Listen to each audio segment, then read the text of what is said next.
Good morning students. So we are going to start wildlife in this video.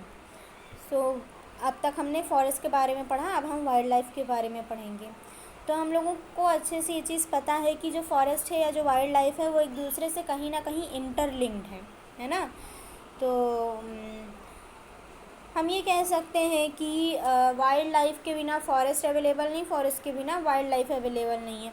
And because of these two things we humans are alive today, है ना। तो कहीं ना कहीं these all the three things are interlinked with each other. Clear? So let us begin with the topic wildlife. So last few decades में क्या हो रहा है, आजकल की जो हमारी पॉपुलेशन है वाइल्ड लाइफ स्पीशीज़ की, वो बहुत ज़्यादा डिक्लाइन हो रही है। And the main reason behind this is the changes in the environment, क्योंकि वो चेंजेस बहुत ज़्यादा ड्रास्टिक हैं और इन चेंजेस पे कहीं ना कहीं वो वाइल्ड लाइफ स्पीशीज़ जो हैं अपने आप को अडॉप्ट नहीं कर पाती हैं उस पर्टिकुलर चेंज को, उस पर्टिकुलर इन्वायरमेंट को। दैट इज़ वाई उनका डिक्लाइन हो रहा है। और वो decline it is great in number, जो डिक्लाइन हो रहा है वो बहुत ज़्यादा नंबर में हो रहा है। नाउ अब ये चेंजेस क्यों हो रहे हैं, what is the cause behind this changes? That particular changes are brought by humans only. वो जितने भी चेंजेस हैं उन सारे चेंजेस के पीछे ह्यूमंस हैं। We humans are the main reason behind all these kinds of changes. To construct human habitat and to produce food grains, we are day by day clearing forests.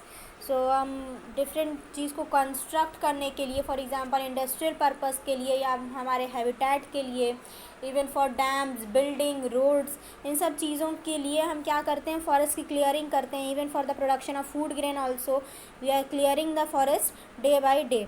Now cutting of the forest not only affect the wildlife or humans, it also affects our environment, the atmosphere, each and everything. So ये हर चीज़ को कहीं ना कहीं affect कर रहा है। जो cutting of trees है इसकी वजह से जो हमारी एयर है वो बहुत ज़्यादा पॉल्यूट हो गई है। And that is the main reason कि हमें जो आज एयर है या फिर जो ऑक्सीजन है वो फ्रेश ऑक्सीजन हमें नहीं मिल पाती है, क्योंकि ट्रीज़ जो हैं वो बहुत ज़्यादा नंबर में कट हो रही हैं। या फिर हम डायरेक्टली कह सकते हैं कि because of deforestation we are not getting pure oxygen. तो इससे क्या होता है कि इससे जो हमारा नेचर है या जो हमारा इकोलॉजिकल बैलेंस होता है एटमॉस्फेयर का, वो डिस्टर्ब हो गया है। एंड दिस इज़ डायरेक्टली और इनडायरेक्टली अफेक्टिंग ह्यूमंस ओनली। ठीक है, so this was the first para of the wild life. So the next topic is endangered and extinct animal. अब इन सब का जो एडवर्स इफ़ेक्ट है वो एनिमल्स पे या एनिमल स्पीशीज़ पे पड़ रहा है. सम ऑफ द एनिमल स्पीशीज़ जो होती हैं वो अपने आप को उन सर्टेन कंडीशंस में, उन एनवायरनमेंट में एक तरीके से उस एनवायरनमेंट को अडॉप्ट नहीं कर पाती हैं और उस एनवायरनमेंट को अडॉप्ट ना कर पाने की वजह से वो एंडेंजर्ड स्पीशीज़ हो जाती हैं. अब एंडेंजर्ड स्पीशीज़ क्या है?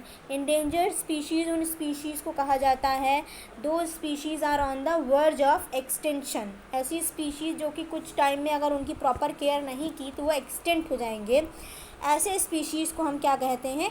एंडेंजर्ड स्पीशीज़ कहते हैं.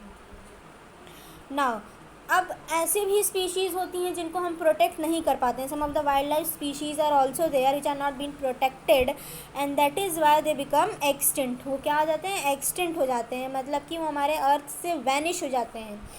Now dinosaur is one of that species of animal जो कि एक्सटिंक्ट हो गया है क्योंकि हम उसकी पास्ट में केयर नहीं कर पाए, और केयर ना कर पाने की वजह से पहले तो वो एंडेंजर्ड स्पीशीज़ में आया. अब एंडेंजर्ड में आने के बाद then also we were not very careful about that particular species. तो धीरे धीरे क्या हुआ, उस पर्टिकुलर स्पीशीज़ का एक्सटेंट हो गया. दैट मीन्स कि वो पर्टिकुलर स्पीशीज़ एक्सटेंशन के वर्ज पे आकर के वैनिश हो गया अर्थ से. Some of the species like pink hued duck, Sikkim stag and the mountain quail of western Himalayas are some animals that could not adjust to environmental changes. Consequently they have become extinct in the recent past. तो ये सब क्या हैं? ये सब basically ऐसे species हैं जो कि हमारे एनवायरमेंटल चेंजेस को अडॉप्ट नहीं कर पाए और उन एनवायरमेंटल चेंजेस में अपने आप को न ढाल पाने की वजह से दे आर नाउ एक्सटिंक्ट. ठीक है, तो ये क्या हो गए? एक्सटिंक्ट हो गए हमारे अर्थ से. Leopard, Asiatic lion, tiger, four ग्रॉन, antelope, bison and brewer are some of the endangered species. तो ये क्या हैं, ये सारे जितने भी लेपर्ड से लेकर के आपके ब्रीवर तक एंडेंजर्ड स्पीशीज़ हैं।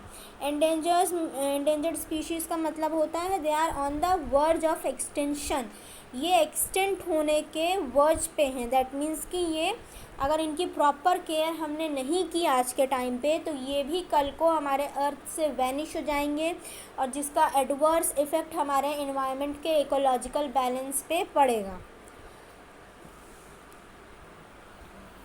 Now smaller animals are also not safe, they too can be extinct. One of the example is ruthless killing of snakes. Doing so will wipe out all the snake from the earth, and there would be no snakes to kill the rats. So यहाँ पे एक small animals के लिए भी यही बोला गया है कि जो स्मॉलर एनिमल्स होते हैं they are also not at all safe.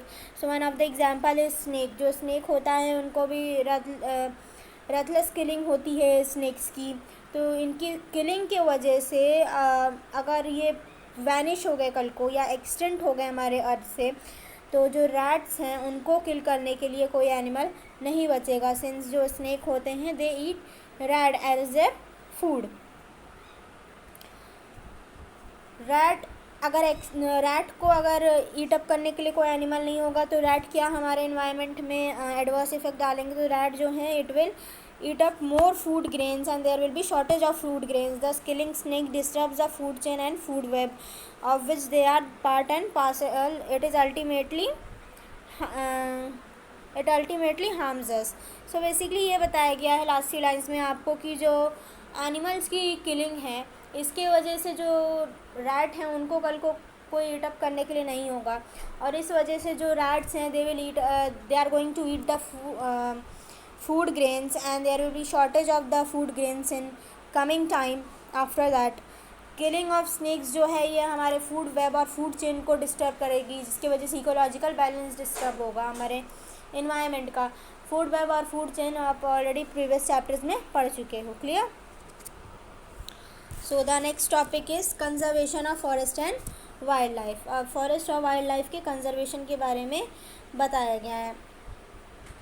So forest का कंजर्वेशन या फिर वाइल्ड लाइफ का कंजर्वेशन क्यों इम्पॉर्टेंट है? वाइल्ड लाइफ या फिर फॉरेस्ट का कंजर्वेशन इसलिए इम्पॉर्टेंट है क्योंकि ये सिर्फ ना उनकी एग्जिस्टेंस के लिए इम्पॉर्टेंट है बल्कि हमारे एग्जिस्टेंस के लिए भी इम्पॉर्टेंट है। मैंने इससे पहले भी आपको बताया है कि जो वाइल्ड लाइफ है, फॉरेस्ट और ह्यूमंस, ये these three things are interconnected with each other. तो अगर एक को अगर हम प्रोटेक्ट नहीं करेंगे तो the second will automatically will be affected, और इससे फिर third part will be also affected. तो इससे क्या होगा, कहीं ना कहीं हम ह्यूमन स्पीशीज़ के ऊपर भी बहुत एडवर्स इफ़ेक्ट या एक तरीके से कहें तो बुरा इफ़ेक्ट पड़ेगा अगर हमने फॉरेस्ट या फिर वाइल्ड लाइफ का कंजर्वेशन नहीं किया। Some of the methods are given below जिनसे कि फॉरेस्ट और वाइल्ड लाइफ कंजर्वेशन हो सकता है। Let us see what are that particular points. First is afforestation. Afforestation क्या है? Planting of a trees on a large scale. Afforestation means planting of a trees on a large scale.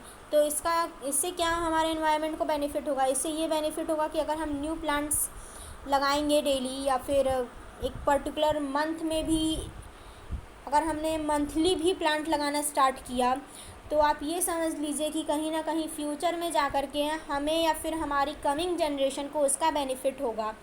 And afforestation जो है वो हमारे environment में ecological balance को maintain करता है। Clear? So this was your first point. Next is plant harvesting. Plant harvesting का मतलब होता है कि cutting of the trees only when it is required, या फिर ऐसे ट्रीज़ को काटना जिनकी हमें रिक्वायरमेंट है। अनवांटेड ट्रीज़ को काटना या फिर ऐसे ट्रीज़ को काटना जिनकी हमें रिक्वायरमेंट नहीं है, तो हमें इन सब चीज़ों को अवॉइड करना चाहिए। अदरवाइज़ जो हमारा एनवायरनमेंट है या जो हमारा एटमॉस्फेयर है उस पर एडवर्स इफ़ेक्ट पड़ेगा, उसकी ग्रोथ पे इफ़ेक्ट पड़ेगा और हमारा एनवायरनमेंट में एटमॉस्फेयर जो है वो डिस्टर्ब होगा, जिसकी वजह से ऑक्सीजन में डिक्लाइन होता है। ऑक्सीजन में डिक्लाइन की वजह से CO2 will be increase. CO2 increase होगा तो क्या होगा? ग्लोबल वार्मिंग बढ़ जाएगी। ग्लोबल वार्मिंग से आज हमारी पूरी कंट्री, पूरा वर्ल्ड ग्लोबल वार्मिंग से सफ़र कर रहा है। सो फॉरेस्ट जो है, forest can be saved from fires by spraying fire extinguisher solutions on from aircraft and by changing the direction of wind by using powerful blowers. तो एक पॉइंट ये भी है कि फॉरेस्ट फायर से बचाने के लिए we can spray the fire extinguishers solutions by aircraft, जिससे क्या होगा कि फॉरेस्ट फायर से फॉरेस्ट बच जाएगा। And we can change the direction of the wind का डायरेक्शन भी हम चेंज कर सकते हैं by using the powerful blowers. Forest जो है we can prevent it from insect and harmful pest by using insecticides and fungicide and uprooting the infected trees, और infected trees को treat करके भी हम forest को save कर सकते हैं। We can protect forest by overgrazing of animals and providing pasture that can be used on rotational basis. तो इन सारे पॉइंट्स को हम यूज़ करके या इन सारे मेथड्स को हम यूज़ करके फॉरेस्ट को कंजर्व कर सकते हैं, जिससे कि हमारी वाइल्ड लाइफ भी सेफ हो जाएगी। क्लियर? सो वाइल्ड लाइफ और forest conservation both are inter related. when the forest is destroyed, a large number of animal species are going to be extinct or going to be on the verge of extinct, that is endangered species. Therefore we should conserve forest. Forest को conserve करेंगे तो animal species जो है या फिर wild life species जो है ये ऑटोमेटिकली कंजर्व हो जाएगी। सो वाइल्ड लाइफ स्पीशीज़ को कंजर्व करने के लिए we have to take the following measures. First is following measures can be taken to conserve wild life species. First is habitat preservation. Habitat preservation means wild life species के habitat को हम conserve करें, उन्हें preserve करें by preventing deforestation, encouraging afforestation and providing food and shelter to the wild life. Hunting regulation, तो आजकल बहुत ज़्यादा ट्रेंड है एनिमल्स हंट करने का, या पहले के टाइम पे भी ये चीज़ था। नाउअडेज गवर्नमेंट जो है ये various they have brought many plans जिसकी वजह से हंटिंग जो है एनिमल्स की वो बैन हो गई है। सो गवर्नमेंट को ऐसे मेजर्स को, ऐसे प्लान्स को और ज़्यादा इनकरेज करना चाहिए एंड सक्सेसफुल इम्प्लीमेंटेशन करने चाहिए उस पर्टिकुलर प्लान के लॉ को regarding the protection of forest and wild life, जिसकी वजह से क्या होगा, जो एंडेंजर्ड स्पीशीज़ है या एनिमल्स हैं उनकी किलिंग अगर पूरी तरीके से बैन हो जाएगी तो वन और दी अदर डे वो एंडेंजर्ड स्पीशीज़ के ग्रुप से कहीं ना कहीं अपने आप को बचा लेंगे। And illegal hunting of animal is called poaching. Please underline this line. Illegal hunting of animal is called poaching. So there are enough laws to protect wild life species in India, पर इनका जो implementation है proper तरीके से नहीं हो पाता है या फिर स्ट्रिक्टली नहीं हो पाता है, जिसके वजह से जो हमारी इंडेंजर्ड स्पीशीज़ हैं वो कहीं ना कहीं एक्सटेंट हो जाती हैं और उसकी वजह से हमारे इन्वायरमेंट पे, हमारे फॉरेस्ट पे, वाइल्ड लाइफ पे, हर चीज़ पे बहुत बड़ा एडवर्स इफ़ेक्ट पड़ता है। क्लियर? सो गवर्नमेंट को प्रॉपर मेजर्स लेने चाहिए, इन लॉज को इम्प्लीमेंट करना चाहिए और they should check that particular laws are implemented properly and strictly. तो इन सारी चीज़ों को करके हम वाइल्ड लाइफ स्पीशीज़ को प्रोटेक्ट कर सकते हैं। So it is written in the last line कि as a result of it the large number of animals are killed for their skins and bones. तो हम सबको ये पता ही है कि जो एनिमल्स होते हैं उनको उनके स्किन्स के लिए, बोन्स के लिए, इन सब चीज़ों के लिए हंट किया जाता है। दैट मीन्स कि हम अपने बेनिफिट्स के लिए उनको हंट करते हैं। सो effective laws and their effective implementation is of utmost important।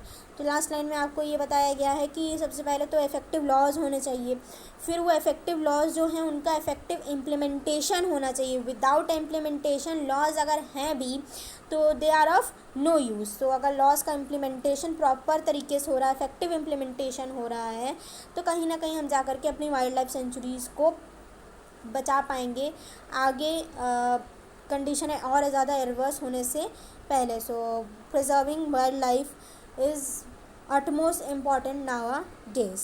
ठीक है? So this was your conservation of forest and wild life. Next topic is biosphere reserve, wild life sanctuaries and national park.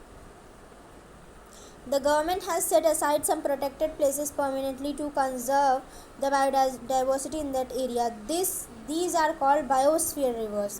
So government ने कुछ ऐसी चीज़ें set aside करके रख दी हैं, some of the protected places जो permanently जिनको conserve किया गया है और जो उस एरिया की बायोडाइवर्सिटी है वो भी कंजर्व है। और इस पर्टिकुलर एरिया को हम क्या कहते हैं, बायोस्फीयर रिजर्व, मतलब कि एक तरीके से उन पर्टिकुलर एरिया की जो बायोडाइवर्सिटी है उसको गवर्नमेंट ने रिज़र्व करके रखा है, बचा करके रखा है, जिसकी वजह से क्या होता है कि जो पर्टिकुलर एरिया है उसे हम क्या कहते हैं, बायोस्फीयर रिजर्व कहते हैं। और रिजर्व्स मींस कि उस एरिया में illegal hunting, poaching and everything जो है ये सब बैन है। सो इसके वजह से भी कहीं ना कहीं आज हमारे नेशनल पार्क्स वगैरह हैं, वाइल्ड लाइफ सेंचुरीज़ हैं, बायोस्फीयर रिजर्व्स हैं, इन सब की सेफ्टी हो पा रही है। ठीक है, so coming to the next page, wildlife reserves in India का एक मैप दिया हुआ है। सो ग्रीन जो बॉक्स है या फिर green square, it denotes national park, while जो आपका स्फेरिकल रेड स्ट्रक्चर है it denotes wildlife sanctuary. Next is blue point, it will denote bird sanctuary. ठीक है, तो have a look at that map, please pause the video and go through the map once.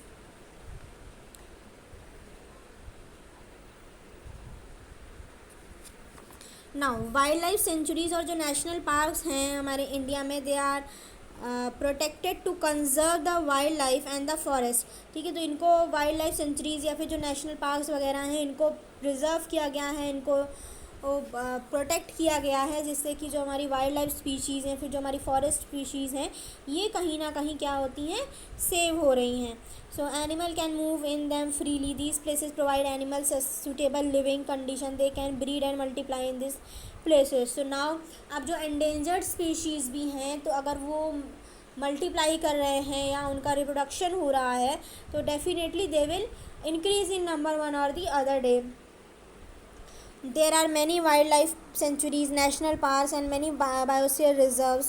So there are 2 wildlife sanctuaries, Bori and Panchmeri, and 1 national park, Satpura National Park is in Panchmeri, biosphere reserves in Madhya Pradesh. So there are many biosphere reserves and many wildlife sanctuaries and many forest national parks. तो जितने भी ये सारी चीज़ें होती हैं इनको basically हम ये जो एरियाज़ होते हैं इनके अंदर जितने भी फॉरेस्ट हैं या जितनी भी वाइल्ड लाइफ स्पीशीज़ हैं हम इनको किल नहीं कर सकते हैं, since cutting of trees and killing those animals are strictly prohibited by the government.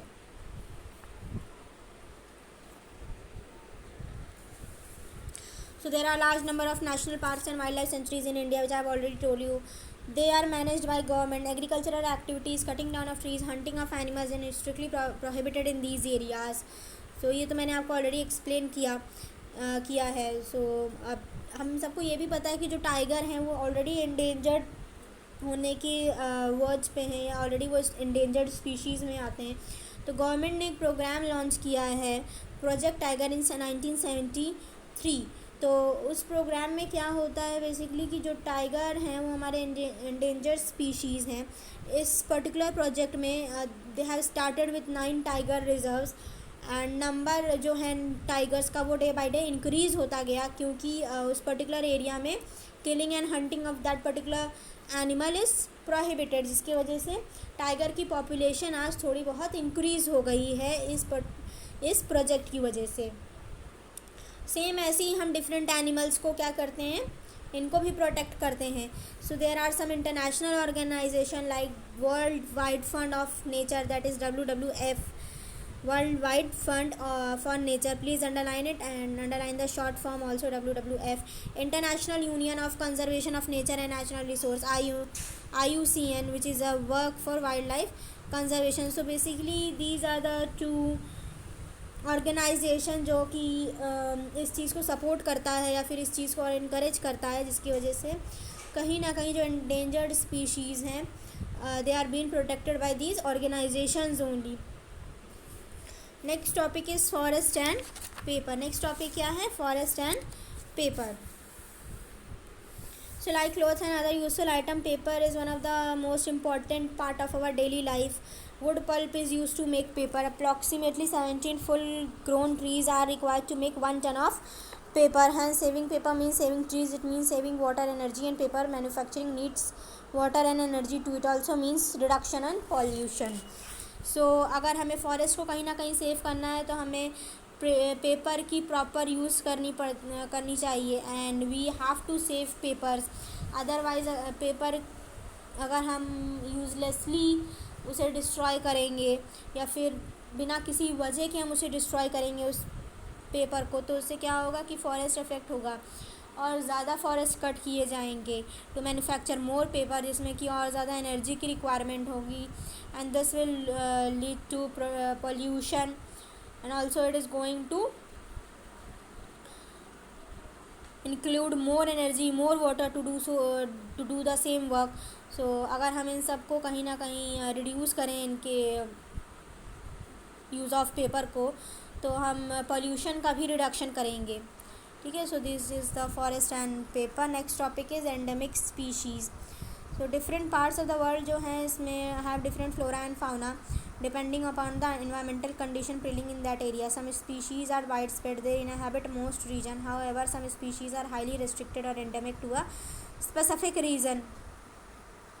सो यहाँ पे ये बताया गया है कि जो डिफरेंट फ्लोरा एंड फाउना हैं ये हमारे डिफरेंट पार्ट्स में वर्ल्ड के स्प्रेड हैं, एंड इन पे इन्वायरमेंटल कंडीशन डिपेंड करती है उस पर्टिकुलर एरिया की। सम स्पीशीज़ जो हैं these are wide spread, they inhabit mores region, ये बहुत ज़्यादा रीजन को इनहेबिट करते हैं, उस पर्टिकुलर रीजन में रहते हैं। However these species are highly restricted endemic to a specific region. Endemic species क्या होते हैं? एंडेमिक स्पीशीज़ ऐसे स्पीशीज़ होते हैं प्लांट्स और एनिमल के जो कि किसी पर्टिकुलर एरिया में पाए जाते हैं, फिर पर्टिकुलर एरिया में फाउंड किए जाते हैं, और ये जनरली हर जगह पे नहीं मिलेंगे। So these are called as endemic species. For example kangaroos जो होते हैं these are only found in the continent of Australia. इन्हें कहाँ फाउंड किया जाता है? In the continent of Australia only, और ये जनरली हर जगह पे अवेलेबल नहीं होते हैं, तो इन्हें हम क्या बोलेंगे? Endemic species. Last topic is red data book. तो रेड डेटा बुक क्या है? To highlight those threaten with extension with a view to promoting their conservation. The IUCN, which is International Union of Conservation of Nature and Natural Resources, assesses the conservation status of species around the world. So a red data list maintained by the IUCN, which is a compilation of the endangered species, wildlife species. Another book that is maintained by it is a red data book. So IUCN जो हमारा organisation है which is working to protect our natural resources and everything, which is working to protect our nature. So ये जो आपका organisation है ये हमारी red data book को मेंटेन करता है, जो कि वेरियस स्पीशीज़ की पॉपुलेशन का डेटा बताती हैं, and it gives a particular number, जो कि जिसकी वजह से हमें ये पता चलता है कि हमारे एटमॉस्फेयर में, हमारे इन्वायरमेंट में कौन सी स्पीशीज़ कितनी इंडेंजर्ड हो रही है, या फिर कौन सी species are on the verge of extension. So जिसकी वजह से हम उस पर्टिकुलर स्पीशीज़ के लिए वर्क कर पाते हैं, उनके लिए we can produce several programs, and government can implement several laws against harming that particular species. ठीक है, so this was your red data book. So go through the chapter once. If you have any confusion, please ask on my personal WhatsApp number, or you can simply call me. Try to solve the exercises by your own self after reading the chapter. Hope you have understood the chapter. So still, if you are facing any confusion, you can ask on my personal WhatsApp number, or simply you can call me. Thank you and have a nice day, everyone.